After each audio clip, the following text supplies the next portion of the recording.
Chi non vorrebbe sapere durante una preparazione della maratona che tempo farà, se si sta allenando bene e se sta lavorando sul giusto ritmo gara? Il test di Yasso potrebbe aiutarti ad avere tutte queste informazioni e capire a che punto sei. A mio parere, ma non solo a mio parere, credo non è un vero proprio test protocollo fisiologico come potrebbe essere, non so, il test Conconi, il test del lattato, la soglia anaerobica, calcolare il V2 max in laboratorio. È più una, passatemi il termine, coincidenza che però sembra riflettersi in tantissimi casi. Andiamo a vedere esattamente che cos'è il test di Yasso. È un test molto semplice e come tipo di prestazione è molto lontano dalla maratona. Devi correre 10 volte gli 800 metri, quindi una serie di ripetute 10x800 a un certo ritmo, adesso ti dirò quale, con un recupero di 400 metri che deve durare al massimo,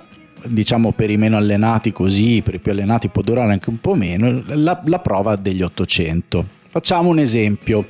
Corro gli 800 metri in 3 minuti, il che significa che le sto correndo al passo di 3,45 al chilometro. E io riesco a correre tutti e 10 le ripetute da 800 in 3 minuti, quindi a un passo di 3,45 al chilometro, con un recupero di 400 metri di circa 3 minuti, quindi capite che è un recupero abbastanza completo, e riesco a farle tutte ovviamente facendo fatica ma non morendo, nel senso che posso continuare il mio piano di allenamenti tranquillamente. Secondo il test di Yasso, quei 3 minuti che sono il passo degli 800 indicano che farai la maratona in 3 ore.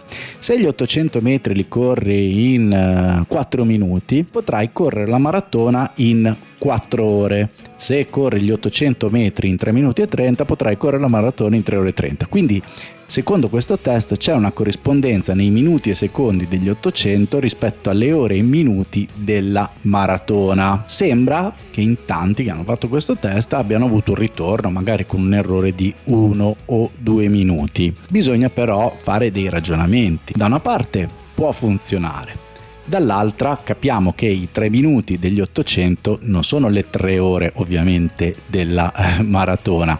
3 ore sono 180 minuti. Diciamo che questo test funziona quasi come una corrispondenza casuale tra le unità di misure, ok? Per questo dico che non è un test fisiologico. Detto ciò, però, possiamo fare anche un'altra considerazione. Se io sono capace di fare 10 ripetute sugli 800 a 3 minuti e 45 al chilometro, posso pensare, quindi che corrisponde a correre gli 800 in 3 minuti, e quindi secondo il test di Yasso la maratona in 3 ore, posso pensare di riuscire a correre una maratona a un passo 30 secondi più lento, perché più o meno le ripetute sugli 800, se ne faccio 10 col recupero detto, corrispondono alla mia soglia, ok?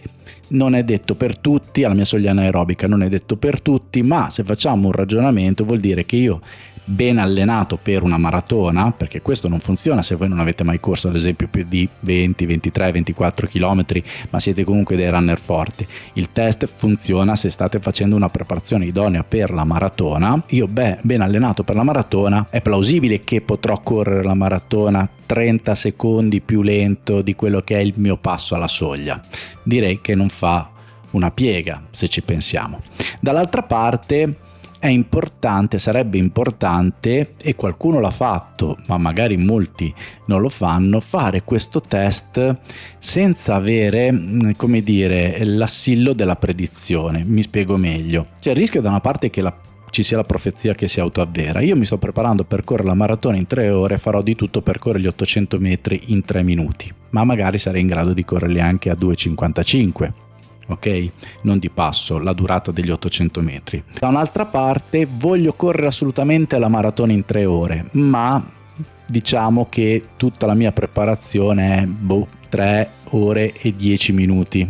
Più o meno le soglie, gli allenamenti che faccio mi dicono che potrò correre la maratona in 3 ore 10, 3 ore 08. Probabilmente, dando l'anima, riuscirò comunque a correre gli 800 in 3 minuti. Ma come ho detto all'inizio, bisogna stare attenti a non esagerare. Deve essere un allenamento ovviamente impegnativo, ma non deve essere un allenamento che ci metto 2-3 giorni a recuperarlo, cioè il giorno dopo posso fare tranquillamente un'uscita di fondo lento. Quando ha senso fare questo test? Secondo Yasso circa 2 mesi prima, quindi diciamo all'inizio dell'ultima fase di preparazione per la maratona, quando si lavora veramente in maniera specifica sul ritmo gara. Provatelo se volete, è molto semplice, ottimo riscaldamento, 10 ripetute sugli 800, un recupero di 400 metri della stessa durata massima, quindi se ho corso gli 800 appunto in 3 minuti, 400 li correrò allo stesso tempo. Poi dopo ovviamente vi consiglio di fare un abbondante defaticamento proprio per riuscire a riprendere più velocemente la corsa. Se però poi dopo volete fare un allenamento test per la maratona più lungo, che quindi è sia un lungo sia un allenamento test sul ritmo di maratona, vi consiglio di guardare questo video qui in cui ho proprio preparato un test